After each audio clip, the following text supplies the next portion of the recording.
Before we dive in, I've got something exciting to share. On April 26th, I'll be stepping through the portals for a preview of Epic Universe, and I want to bring you with me. Got questions? Curious about the rides, the layout, the vibe? Want to know where the best bathrooms are? I know I do. Shoot me a text using the link at the very top of the episode notes, and I'll get all the answers I can straight from the park. Let's unlock Universal together. You ever start a project thinking, it'll be simple? A quick house update, a party to throw, maybe even just reorganizing your garage? You've got your plan, you've got your timeline, you've got your energy. And then you realize the thing that you thought would take a weekend maybe needs permits or a backup generator and 3 trips to different stores in different counties. Suddenly, your to-do list has a to-do list. Because what looks straightforward from the outside had layers you couldn't even see until you were in it. That's what planning a trip to Universal Orlando feels like these days, especially with Epic Universe about to open. 4 parks, 11 hotels, ticket types, add-ons, express passes, VIP tours, water park transportation, reservation strategy, and a whole internet full of conflicting advice. So today, we're cutting through the chaos and helping you answer the one question that starts it all. How many days do I really need? Let's unlock it. Welcome back to Unlocking Universal, your key to all things Universal Orlando and beyond. Now here's your guide and unfair advantage, Holly. Before we get into how Epic Universe changes everything, I want to lean back a little and talk about what used to be the standard approach to a Universal Orlando vacation, because it sets the stage for why my recommendations are what they are. I spent a lot of time in these parks, both as a fan and as a travel planner, and when I say, here's how many days you'll want, it's never a one-size-fits-all number. I'm basing my recommendations on a few realistic assumptions today. First, I don't count arrival or departure days, just full days. You're coming in with a regular park ticket, not express or VIP or anything else, at least not yet. You want to see the highlights, but not run yourself ragged. And you probably don't know every hidden trick or shortcut yet. So let's talk about Universal before Epic joined the family. We've got the original 3, Universal Studios Florida, Islands of Adventure, and Volcano Bay. Now, technically, you can do 1 park per day. 3 days, 3 parks, boom, done. But unless you're a rope drop to park close type or you're okay skipping a lot of the good stuff, I'd call that the absolute bare minimum. In my experience, and this is true whether you're a repeat visitor or a first-timer just trying to keep the kids from melting down in the sun, the sweet spot was 4 to 5 days. Why? Because it gives you space. Space to revisit your favorites, space to slow down, take a breather, and have a good sit-down meal in the air conditioning, space to go back to your hotel for a break, or you could even actually enjoy the pools and the other amenities. And here's something I've found that people underestimate: the need for a rest day. And Volcano Bay is not a rest day. I know water parks sound like a break, but in reality, you're climbing stairs, you're walking in the heat, you're chasing after towels and flip-flops and maybe even kids. But by the time you hit the wave pool, you're just as wiped out as you would be after a day in the dry parks. Maybe even more so. Water can really take it out of you. And let's be honest, Te Awa, the Fearless River, that thing is not your grandma's lazy river. It's part thrill ride, part freaking cardio workout. By the end, you're having fun for sure, but also most likely you are out of breath and wondering if your thighs will ever forgive you. I remember the first time we did Te Awa with our 2 youngest. I think they were like 6 and 8 at the time. We all laughed our butts off while we were low-key making sure that they didn't drown the entire time. It was a riot, but whew, it's work. So when I say that 4 to 5 days is the ideal for pre-Epic Universal, I'm not trying to stretch your stay. I'm trying to help you get the most out of your trip without needing a vacation after your vacation. And if that has ever happened to you, you know exactly what I'm talking about. So yeah, let's talk about the paradigm shifter, Epic Universe. It is not just 1 more park, and it's not something you're going to be able to squeeze into the previous 4 to 5 day recommendation. This park is an advanced progenitor of all theme parks that have come before it. And it's a monster in the best way possible. How is that? Well, each of the 5 distinct worlds is self-contained. Once you're inside, you're immersed. One way in, another way out. There are no quick shortcuts around. You're meant to live in that space for a while, and trust me, you're going to want to. These lands are dense. Themed dining, next level rides, interactive elements, performances. It's not a checklist. It's the true definition of experience. So here's the truth. Epic Universe is at least a 2-day park. Could you technically try to do it in one? Sure. You could also try eating an entire Thanksgiving dinner on your lunch break. If you want to actually enjoy it and not feel like you ran an obstacle course, you're going to need more time. This isn't just more Universal. It's a totally different rhythm. It's a totally different layout, and it's going to change how we plan everything. So with 4 parks in the mix now, or 3 dry parks and 1 water park, however you want to categorize it is fine with me. Universal Studios, Islands of Adventure, Volcano Bay, and Epic Universe. The question becomes, how many days do you really need to experience all 4 of those? If you're looking to just touch everything, maybe ride the big headliners and get a general feel for each park, which is totally fine, 5 days is your new minimum. 1 park per day with a bonus day to either revisit a favorite or sneak in some hotel and downtime. And since I'm not counting arrival and departure days, that's going to mean 6 nights. But let's be real. If you want to do Epic justice, that's 2 days minimum, plus time for the original 2 parks and possibly Volcano Bay. The math starts leaning towards 6 or 7 days for a solid, comfortable trip. Now, I see you, and I know what you're thinking. Why don't we just bump out that bonus day and make it our 2nd day at Epic Universe? I would caution you there, because if you do 5 straight days in parks, you're going to begin to question all of your life's choices. That's going to be especially true if you're traveling with kids or maybe a large family or friend group, or you just want to avoid that complete post-vacation crash where you're wondering what you did with your life and it takes you a month to get back on track. If you know, you know. Hands up if you've done that, because I know I have. And that's not to say it isn't fun, but it's probably not the best way to do things, and it's not the best for your body or your personal relationships. So now, the right number of days can definitely flex depending on how you travel and what your priorities are. What is the goal of this trip? If you're a rope drop to close kind of crew, you're going to cover more ground in fewer days or a lower amount of time. If you like to sleep in, or maybe take long lunch breaks, or a dip in the pool every afternoon, you're going to want to build in some breathing room. Both of these are important things to take into consideration, because you don't want to completely change up your family rhythm when you go on vacation, especially if you have little kids. Oh my goodness, I could count the times that I have seen little ones on the buses at the end of the day, and they are just beside themselves, and nobody looks happy.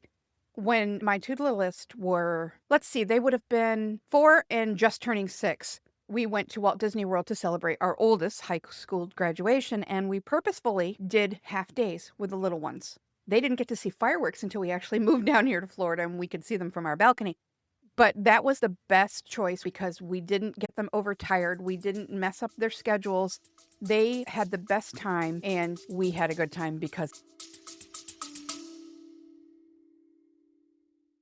Quick break time. It's Holly from Unlocking Universal, and I have a question for you. Have you taken my quiz yet? It's called What's Your Universal Orlando Alter Ego? And it's the most fun you'll have answering 8 questions, I promise. Find out if you're channeling VelociCoaster chaos, banana-fueled boldness, or maybe just here for a chill day and a butterbeer crepe from Café L'air de la Serene. Whether you're all adrenaline or all ambiance, your park touring persona is waiting to be unlocked. Just tap the link in the show notes or head to my Unlocking Universal bio on Instagram. Now back to the good stuff. But let's not forget to think about when our trip is going to be.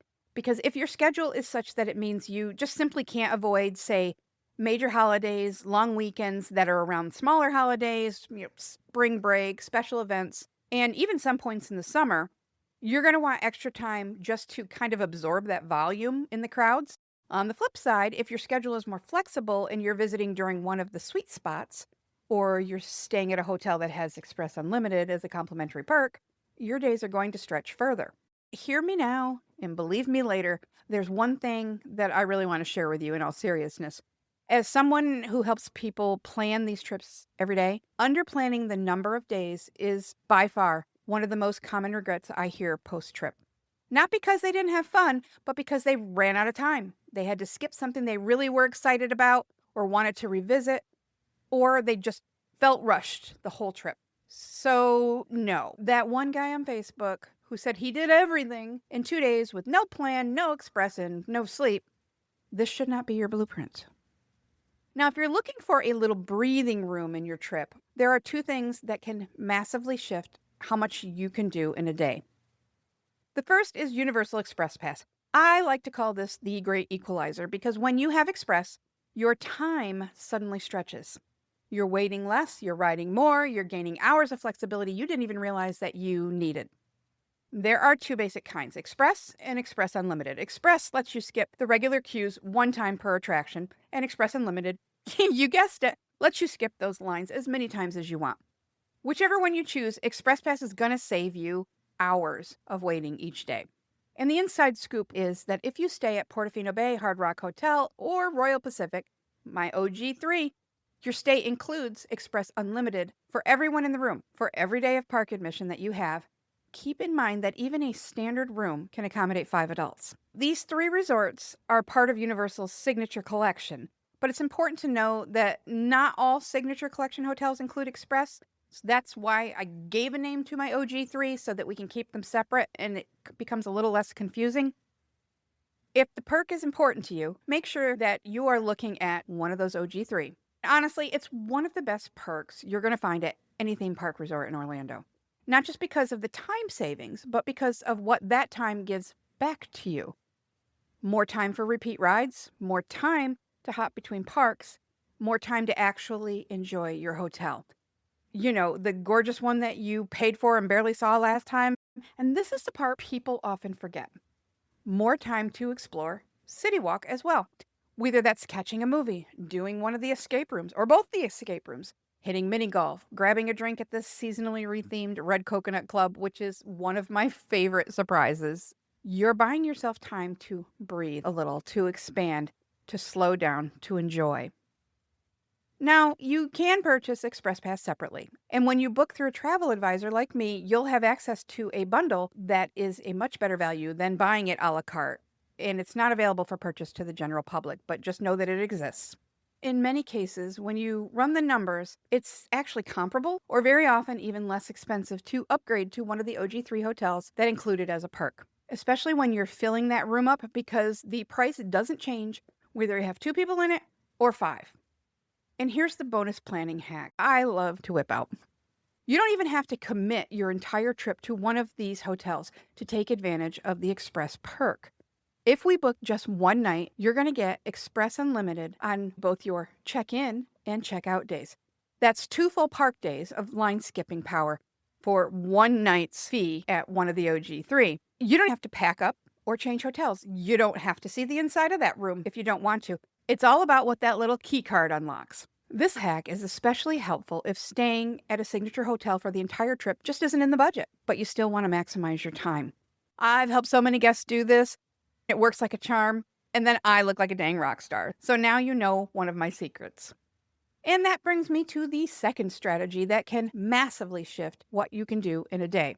So let's say you're short on time, but you don't want to miss anything. Or maybe this is a once-in-a-lifetime trip and you're going all out, or at least you want to splurge a little.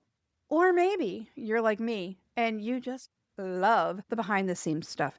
Learning the backstories, hearing fun insider facts, picking someone's brain for all those details that make a theme park nerd's heart sing. That's where the VIP tours come in. And listen, I get it. When people hear VIP, they instantly think celebrity level, luxury, or wildly out of reach. But that's not always the case. In fact, VIP tours can be a surprisingly smart strategy. Whether you're trying to do more with less time, want a totally stress-free day, or just love diving deep into the storytelling aspect and the design side of things. Universal offers a few different types of VIP experiences, including private and non-private options, and they're all led by an expert guide. And I don't say that lightly. I've seen the training book that they are tested on, and it is literally several inches thick. Do you know what this means? It means that you're not going to get a guide who doesn't absolutely love what they do, because no one in their right mind would put the time in needed to learn all that stuff and be tested on it randomly and frequently. Besides a truly expert guide, what do you get with a VIP tour? Well, you're going to get curated itineraries, front of the line access to attractions. Like, when I say front of the line, Express Pass is an excellent tool, but this is better. It's not a shorter wait. It's backstage entrance, skipping all the queue right to the loading platform. No wait access.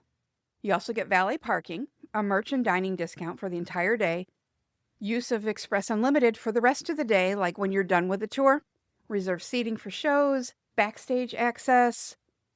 You get a super cool VIP lanyard so that you can get dirty looks from everyone melting in the regular queue as team members stop the line and let the group pass through. And depending on the tour, you can even get catered dining. And here's what I love. For guests who are working with a tight timeline, VIP can actually help you save money by allowing you to shorten your stay without sacrificing the highlights. You're going to cover more ground in one day than most guests can cover in 3. And for those with bigger budgets, VIP takes the stress out of the experience entirely. No waiting, no debating what to do next, just a seamless, unforgettable day that's tailor-made for your group. It can be ideal for so many types of visitors. Multi-generational families with different interests, celebration trips, first-time visitors who want to hit everything, or anyone who just doesn't want to deal with the logistics, especially now with Epic. I've personally done multiple VIP tours at Universal, and I'll be doing a full deep dive soon. I'll walk you through the different options, the process, and how to know if it's worth it for your trip. But for now, just know, if you're working with limited time or you just want 1 or 2 perfect, stress-free park days, VIP is a tool worth keeping in your back pocket. So here's the bottom line. Epic Universe is changing everything. The way we plan, the time we need, the strategies that work, it's all evolving. And figuring out how many days to spend at Universal Orlando isn't just about how long you can be away from work or school. It's about how you want to feel during and after your vacation. Rushed and exhausted, or relaxed, recharged, and genuinely immersed in all the magic. Whether you have more time or more money to work with, there are smart ways to shape your trip to fit what matters most to you. Express Unlimited, VIP tours, hotel hacks, and even just choosing the right number of days. They're all tools that you can use to create a trip that doesn't just check the boxes, but actually feels good while you're living it. And hey, if you're listening to this and feeling a little overwhelmed, or just want to talk through what might make the most sense for your trip, I'd love to help. My contact info is in the show notes. No owls required. And if this episode has helped you sort out the chaos of planning a Universal trip, even a little bit, go ahead and express yourself. Leave a review, share it with your favorite park buddy, or shout it from your front porch. You can even text me your hottest Universal take using the link at the top of the episode notes. I'm always down to talk strategy or to debate which ride deserves a full day to itself. See you next time. Thanks for hanging out with us. Now get out of here and go do something nice for someone.